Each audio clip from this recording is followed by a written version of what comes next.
desa dikondone ora sepiro. Ora sepiro. Bener. Liwat Berawani. Berawani. Nyagero ngene kowe bongko ora badak. Karo tak kongkon ngene, mergo aku yo dikongkon. Lho.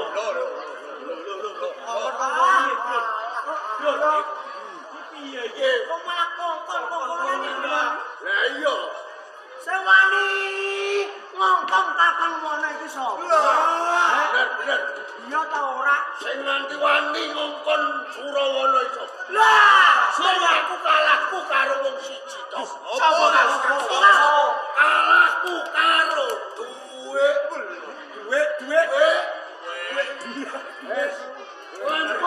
Karo duwe. Jaduka wong lanang kalahe karo duwe. Bener rak duwe ku wis pengapesan. Kok rewangi gegebukan golek apa kowe? Mula aku kalahku karo duwe.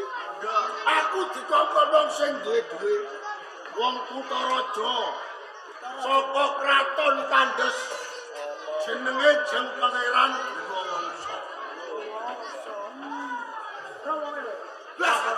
Ora. Durung tau pisan. Krungu jenenge ora.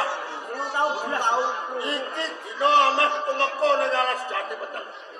Kok karepe apa? Udah tekon, yen ora salah suruh ngono ya. Ya Kang, wis konek teko ning kene, do tekon dhewe-dhewe. Kene. Kae ning kene, Kang.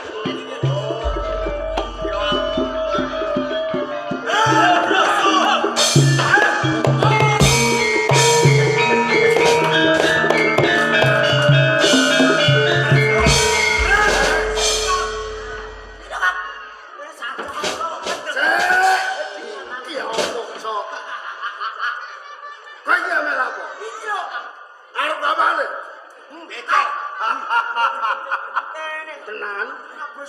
Tekon isik. Sajane komendel. Sopo kang dadaranmu kok wani mlebu alas jati kota kene? Hah? Sapa kowe? Kowe ben ngerti jenengku? Ya, Yang Pangeran Grawangsa jeneng. Pangeran Grawangsa. Mati. Terus.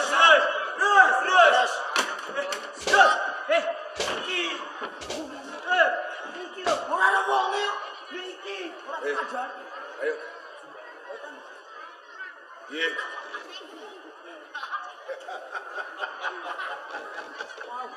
Surawana, paring dawuh.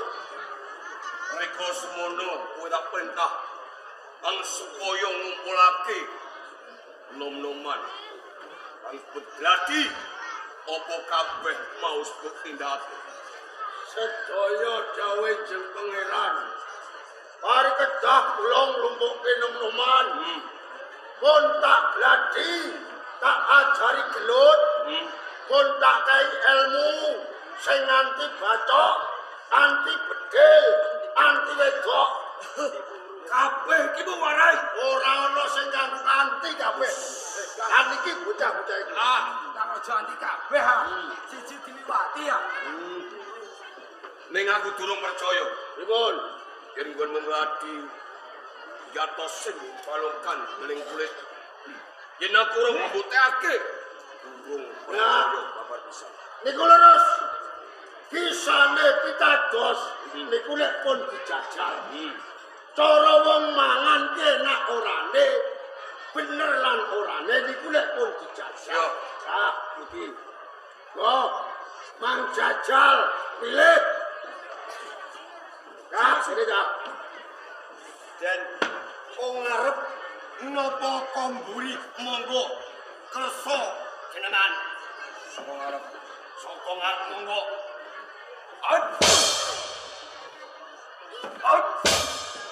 Pripun pun marem napa dereng? Saya. Monggo, Hampir. Komburi.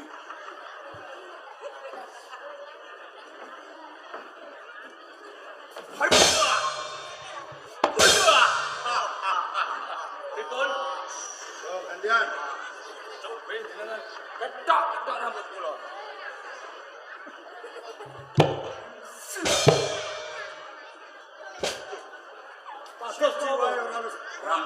Boten sing kotor. Boten sing kotor. Lagi wae rambut ae ora bisa. Dengan ngertos iki apa? Tangan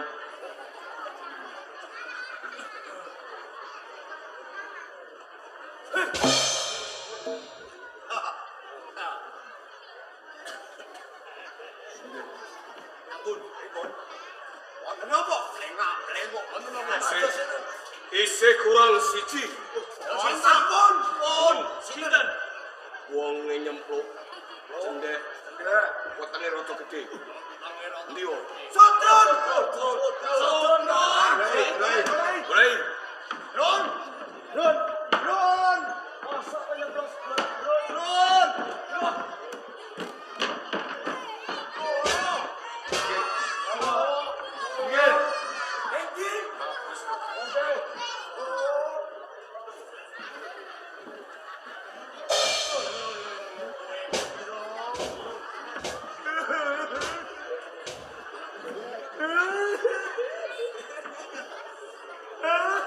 Hei. Bane sarap. Lagi guyung. Ada ke apa? Aku iki pengen jajal jatukan. Jatuh opo ora foto karo koncone wae.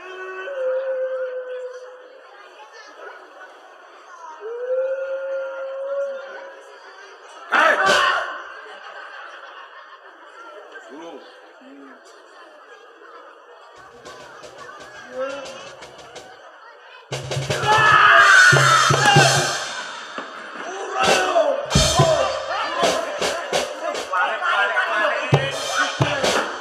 Tanganen di sikilen di blok.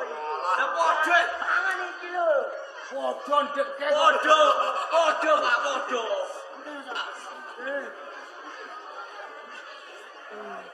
Durungan kita apa-apake.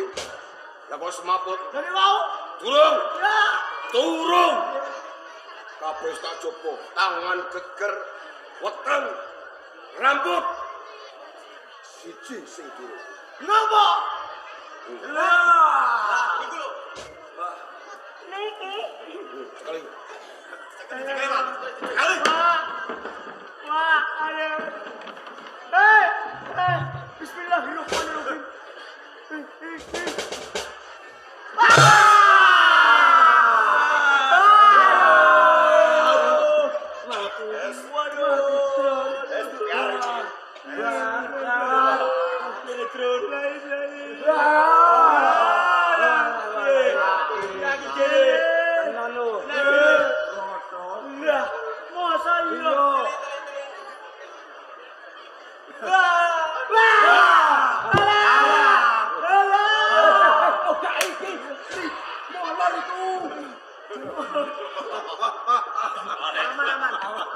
Roto apa ora? Aman. Ora percaya. Coba deh. Aja guyu kowe. Piye? Ora guyu. Ayo. Suruh ngono. Jeng pangeran, saiki aku lagi percaya. Yen nom-noman sing gladi kabeh kae wong padha jatuh. Sekti. Ora tedas apa wae kegaman.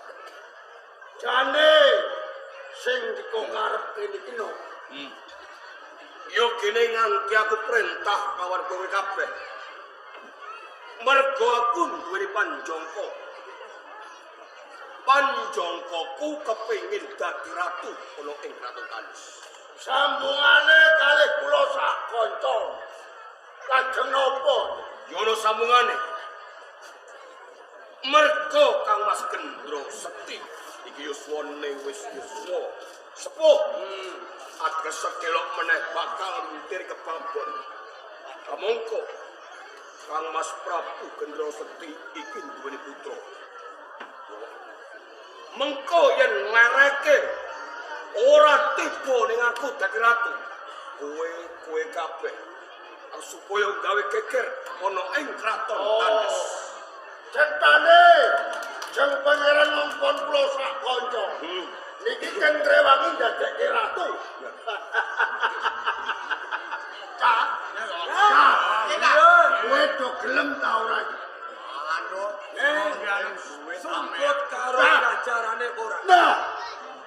Sumbut kapleh opane nopo bocah. Apaan kowe piye? Lek kowe piye? Ya kok. Gelem apa ora? Cakap ngono mawon. Perkara opah. Nggih. Yen perkara opah iki gampang. Yen mengko aku kelakon dadi ratu ana ing kraton Tandes, kowe kabeh bakal mulya, bakal tak angkat dadi warangka ana ing kraton Tandes. Unggawa wonten ing kraton Tandes. Menawi wonten kula makili bocah-bocah. Kula sarujo. Sarjo, Sarujo. Sarujo. kula kabeh padha siya wegati. Cepako, domo, pedang lan liya-liyane. Yen nganti palungguhan ora diulungke aku, kraton Tandes gawe negasi. Sandika dawuh. Sandika. Oke, Kak. Wani kebul.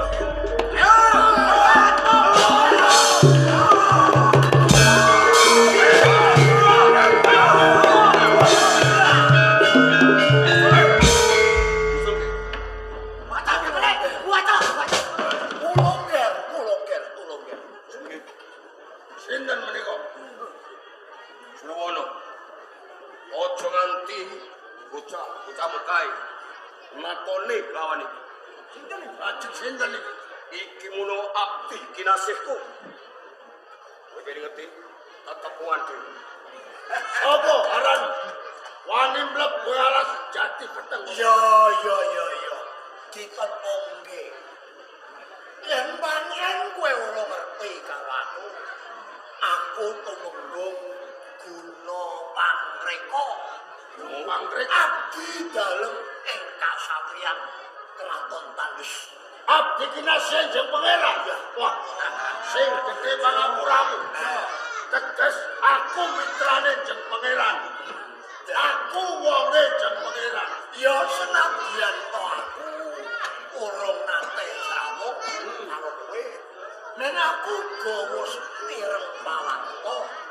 Lamun kowe salah suwijining brandal sing kondang kowe Surawana. Tuwa-tuwanggane brandal Surawana ya aku pancen. Yo. Sepurane.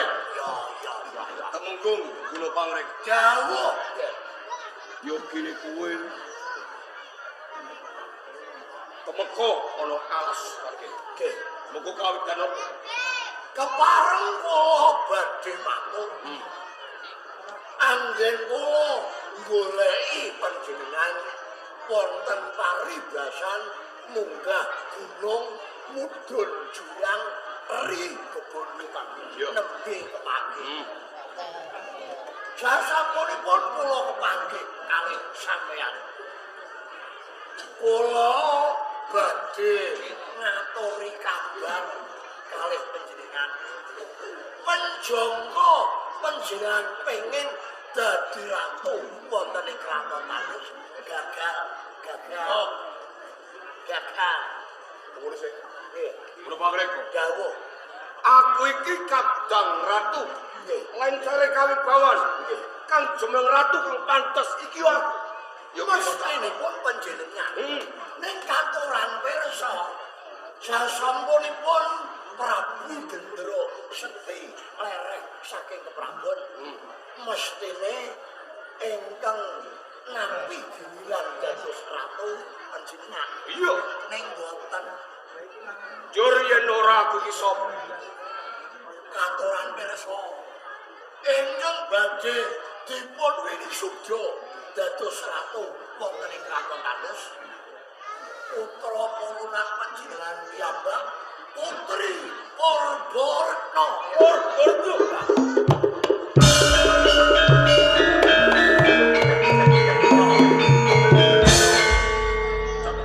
Iki Cilaka.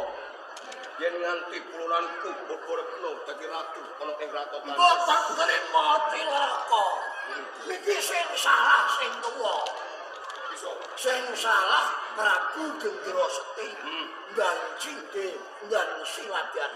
Lho, napa sebabe? Sasampunipun Gendera Sekti lereh saking keprabon kok mboten diparingke jenengan palungguhan. Kok malah diparingke anake wedok niku kula paribasake medula krasa legi diuntal sak wajan. Lho. Dengan tipe Borno iki dadi ratu Kraton Tandes. Nggih. Aku Kakang Ratu ana ing Kraton Tandes. Iki ora ana ajine babar bisa. Ya cetha. Ing udah pangriko. Piye carane aku kudu besok jumeneng ratu ana ing Kraton Tandes. Gampil. Papon jagat niki taksih enten guna pangrika. Panjenengan tetep dadi ratu wonten ing Kraton Tandes. Kula sumpah. Amun Tandes wonten jumenengan sing jumenengke kok Purbalena. Kula badhe usul. Kula boten setuju sampean sing kula calonke. Oh, Yen pancen kaya mangkono. nggih. Sedelok meneh iki bakal jumenengan. Enggal di sekolahku tumuju ana ing Kraton Tandes. Ngoten. Yen mengkono apa-apane kok nganti Purbalena jumeneng ratu. Nggih. Kuwe kang iso. Pun beres tanggung jawab kula. Ndak Parang ngalangaken kula tak sowan ing Kraton Tandes. Surawana, Pangrika, sewang-sewangan. hati-hati. Surawana Pangeran, kabeh iki dadi tanggung jawab. Wis kabeh dhewe. Pinggire kami bawa dileserke kawan putrane. Purbalena yo jumeneng putri. Nganti diangkat tapasrahke kawan kuwi. oh.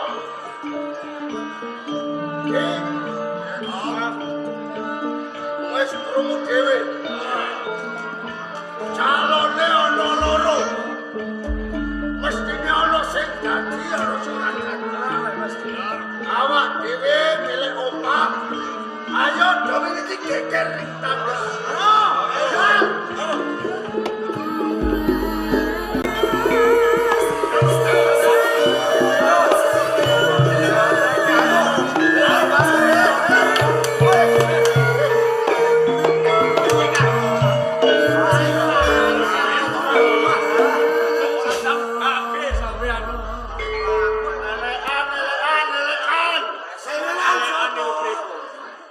Mlaku kok bandre ngono iki. Sado. Iya, sik. Ayo. Kowe seneng. Jangkami jombo. Awakmu sih rasa. Lah aku wis suwe. Suwe. Ayo. Mlaku kula wis sambekane mlebu metu. Tak gendong kan. Urung tekan kono. Wis lempok ra iso gelut. Ayo tak Eh, gendong. iki sapa iki? Bolanya. Eh, sapa kowe? Bolanya kan. Eh, sapa? Jebol. Apa kowe? Bolanya. Loh, Angco. rene. Kalau ditakoni, Wah, pendel iki. lamun Madhep rono. Sapa jenengem?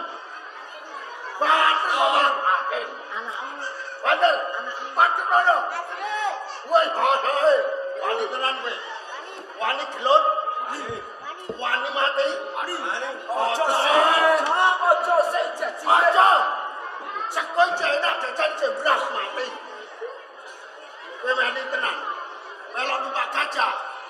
Yo, ono. Ya, Ayo.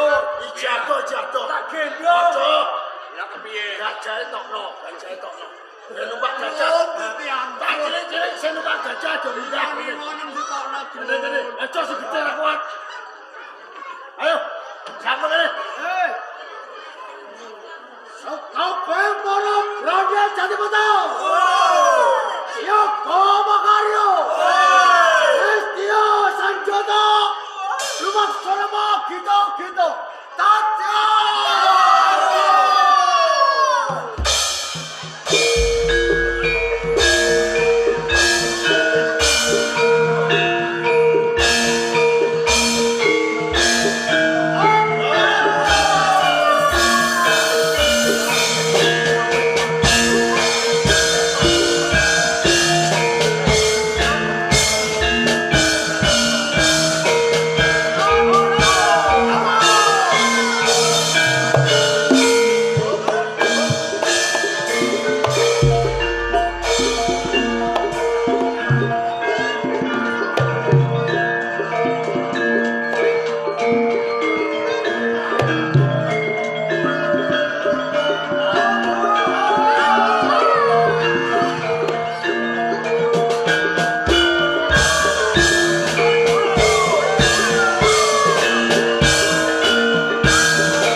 nindakake agunging panuwun ingkang tanpa upama dene para kadang Sentana Nayaka lan tam-tamaning negara wis padha netepi kewajiban sowan-sowan.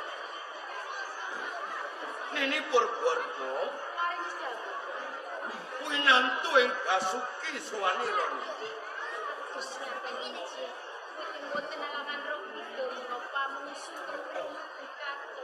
Iya, tak tampa gawe pompo ngantine wong tuwa, tiba kosok balen pangestune wong tuwa enggal sira tampanana niki.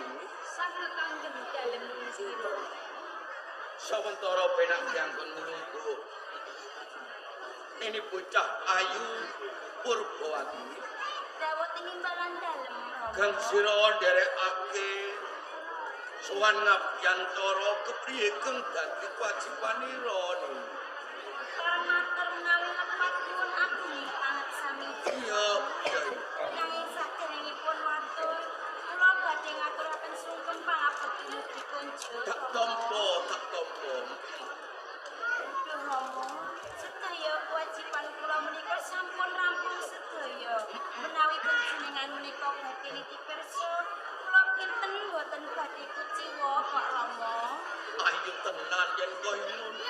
Sawetara penak ganggon mulungguh. Mangestakaken dawuh Rama. Asmate Sendrayuda Arek dawuh Basuki sowanira Mas Pate.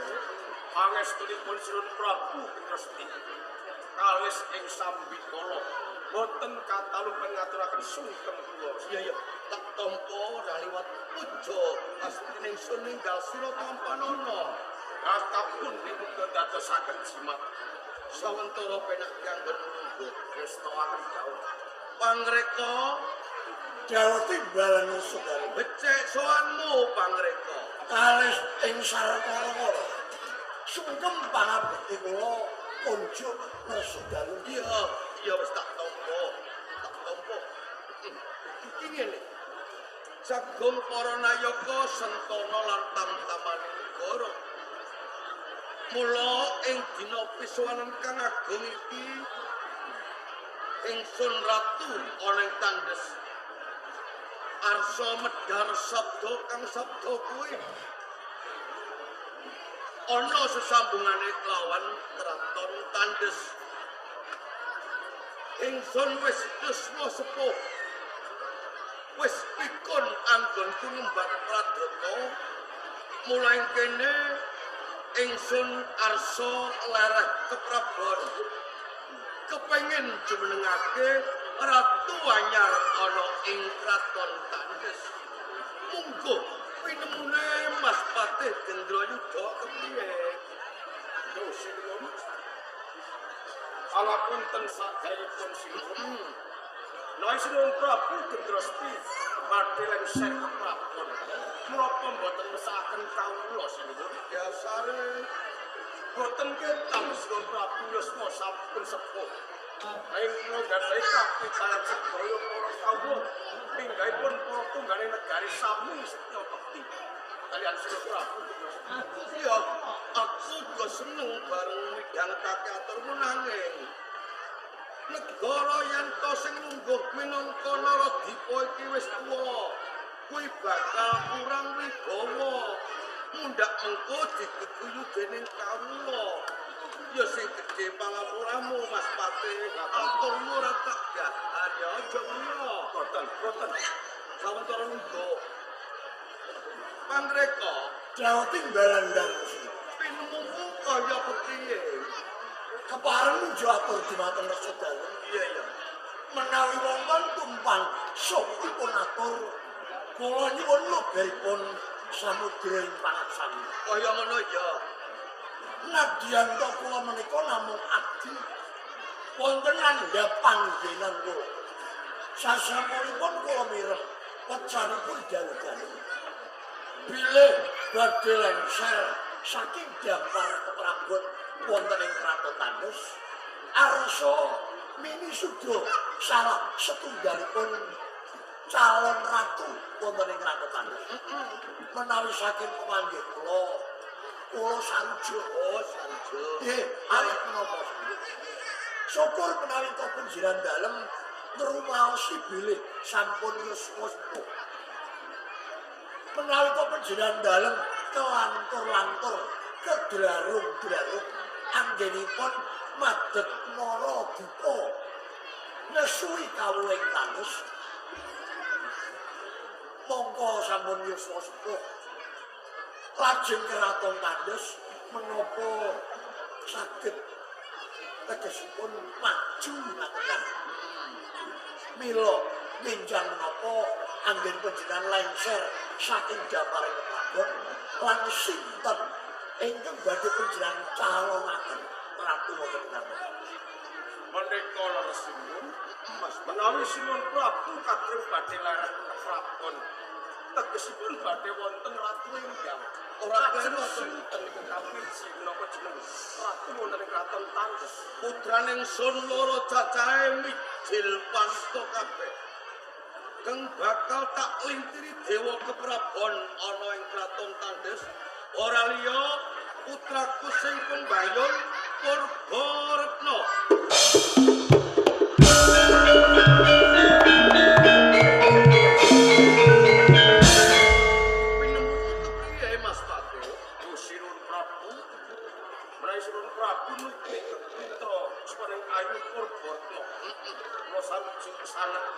Jalaran ingkang patut nenggahi damparing keprabon niku lajeng saking paralaton nggih Bapa Raja lan Ibras sampun pas antar Sinuwun. Iya, Kula aturi jabel. Dawuh panjenengan dalem. Anggen panjenengan badhe mili sudha ingkang putra putri Purbaretna. Awit menapa? Kula mutu watosaken jumenengipun ingkang putra gek mangke badhe damel risakipun negari Tandus. Awit ingkang putra salah setunggalipun wanita. Tiyang dados ratu niku boten kenging dipun damel jajal. Kula paripaosaken tiyang nitih turangga.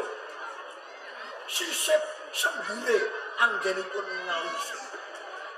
Menawi wonten dawahipun ngantos babak budak ingkang ngraosaken saged usire. Ning iki kraton menawi cingkrang anggenipun ngobetaken negara. Menapa boten mesakaken para kawula ing kraton Tandus ingkang boten ngertos bongkot ujuking perkawis mangke sami dados kurban. lereke tembungmu ora sarujuk Purbaretna Kumantinata jalaran Purbaretna kuwi wanita. J. Pangreka wanita lan priya kuwi ora ana bedane. Tetembungane yen to ngadeg padha dhure, yen to lungguh kuwi padha cendheke. Yen kowe lali tak elingake. Lembarane sejarah kang wis kawuri. Biyen tau ana kraton gedhe sing aran Teling Kalingga. Sopo ratune? Ratu Teling Kalingga dudu priya nanging wanita kang sinebut Raja Sima. Ewa semono uga Wawa lan Kuagang Lembat Pradana minangka pengayomaning kawula. Ora mung cukup kuwi. Mojopahit kencar-kencar gayuh kencana rukmi. Sapa kang lungguh minangka ratu? Ora liya Kencana Wungu. Ora ana bedane antarane priya lan wanita kaya dene Purbaretna. Sinuwun, kula boten dawa dawuh panjenengan dalem. Ning kula ngeman dhateng kemakmuranipun negari Tandus. Lan kraton Tandus menika dede kraton Teling Kalingga ingkang dipun kratoni Sri Raja Simang. Lan tandes menika sanes Majapahit ingkang dipun ayomi Sri Subur Siti Kendoro. Sinuwun menika ututaning jalma pitataning dewa ingkang jayeng payuga sinuwun. Putraku ya padha wae, putraku wis pono salwengere. Kaya-kaya sliramu kuwi ora sarujuk Kalamanto Purbaretna kang jumeneng ratu ana ing kraton Tandes. Boten selak. Kayane kowe duwe jago. Nggih, panjenipun boten selak. Kula gadah jago menawi to dipun bandingaken bobot timbangipun kaliyan ingkang kita tepi. Sapa jagomu? Boten wonten sanes Kanjeng Pangeran Gurawangsa. Yayi Pangeran Gurawangsa.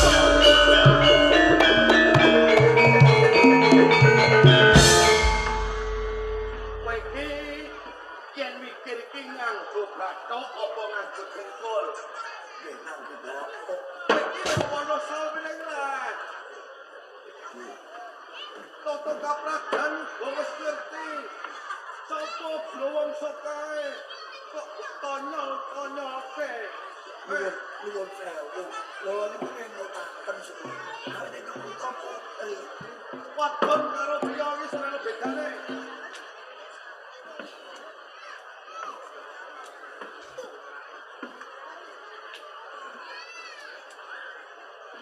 Sabda pamandika ratu datang kena wali sepisan kudu dadi pindha Puhing Kresna kang tumetes ing Grancang Seta.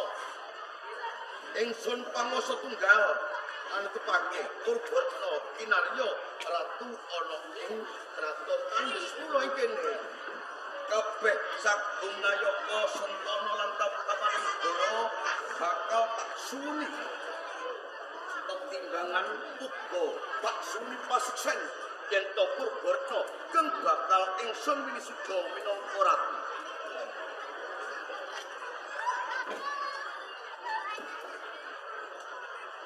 Ingsun Prabu Gendroseti ratu ing kraton Tandes. Animbang yuswa kang wis sepuh arsa nganomake praja jumenengake ratu anyar ora liya Putri Purbaretna.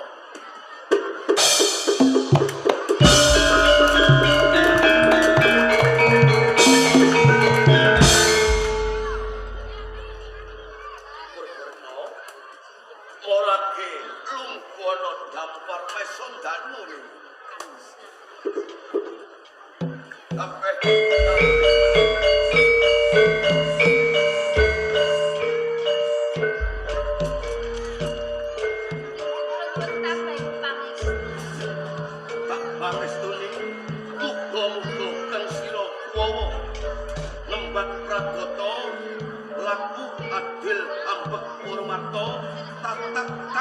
tanggung jawab.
Panjenengan warsa tambah gelar Juwita Ratu Purbaretna.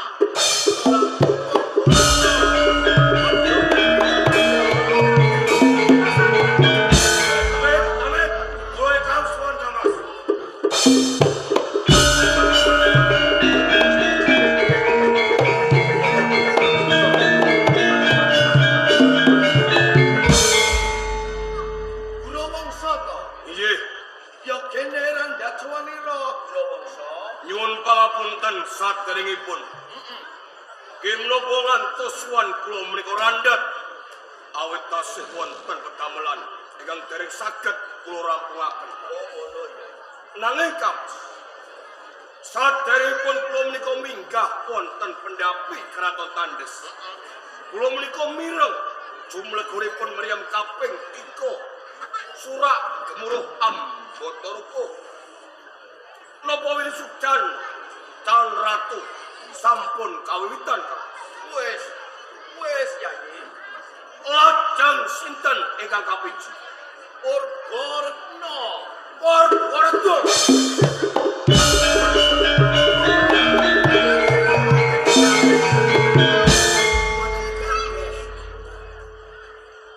Kang Mas Prabu Gendrosekti. Yai pangeran kula wangsa. Napa sedaya kala wau sampun panjenengan penggalih kanthi tirtanipun kawicaksanan lan napa sampun dipun sarujuki saka guru wonten ing Kraton Tandes. Wis ingsun penggalih kanthi wening cipta tibaning mitung amung Purbaretna kang pantes lungguh minangka ratu ana ing Tandes lan meneh. Jenenge Purbaretna kuwi wis disarujuki dening para saka guru Nayaka lan tamtamaning negara uga kawula Yai. Dereng Kula niki wonten salah sawijinipun saka guru ingkang boten sarujuk Purbaretna menika dados ratu wonten ing Kraton Tandes. sapa kuwi? Kula Wangsa sing boten sarujuk. Wangsa dhewe.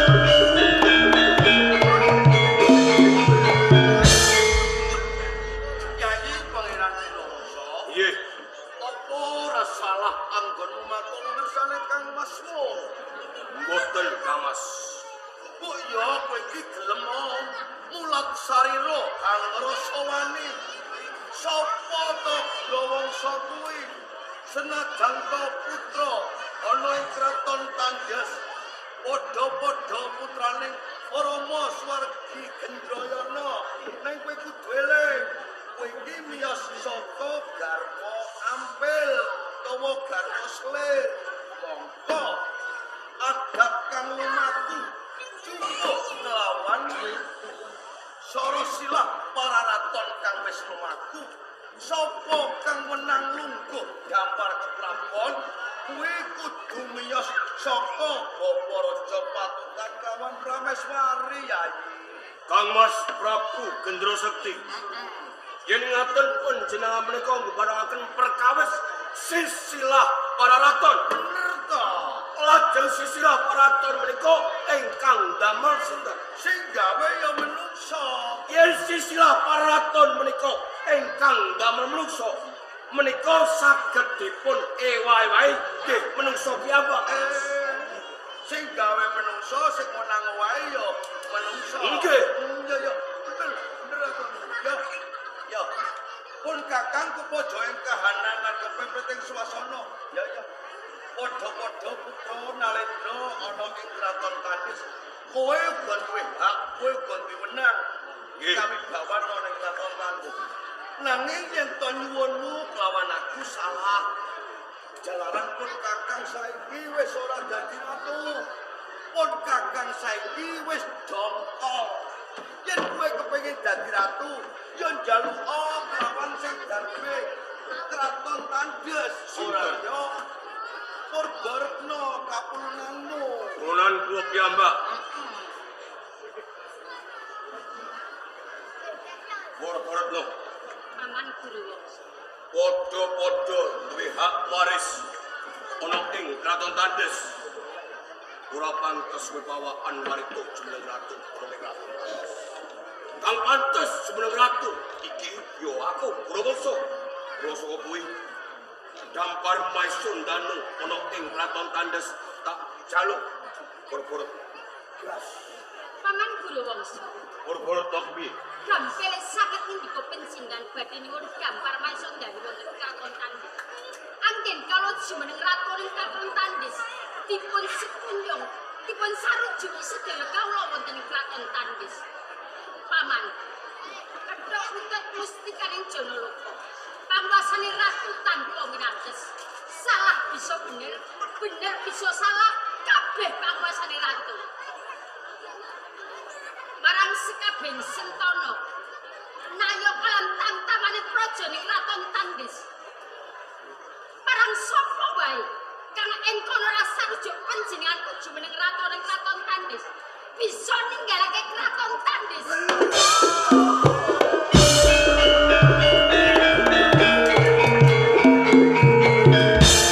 Hei, turut tuh. Senajan kowe ora ndiding lawan aku. Nanging aku ngerti.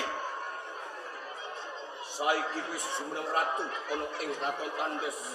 Ateges kowe duweni panguwasa ning njur aja mawangsa.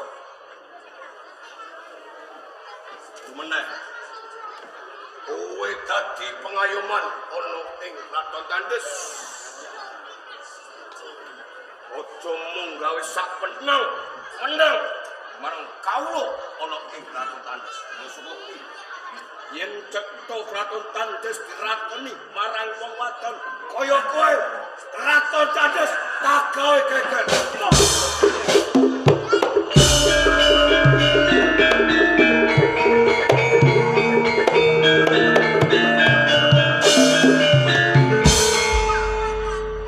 Paman Patih Guru, Sang Cerita Ratu Putri, wonten kahanan ing kados niki.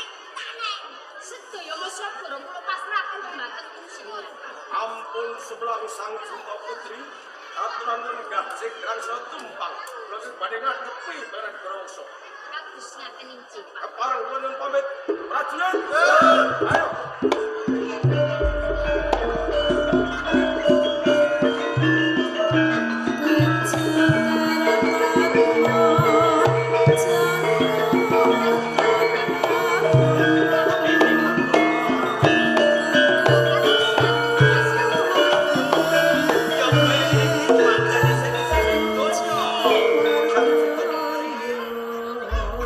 Donya geger niki mung telung perkara jalarane. Siji, rebutan panguwasa. Loro, rebutan bondo. Telu, rebutan wanita. Kaya dene tumindake pamanku Kurawangsa. Kae yen to aku sing ngarani pamanku kae wong sing malak. Kepengin muluk barang sing melok tundune bakal kesuwen.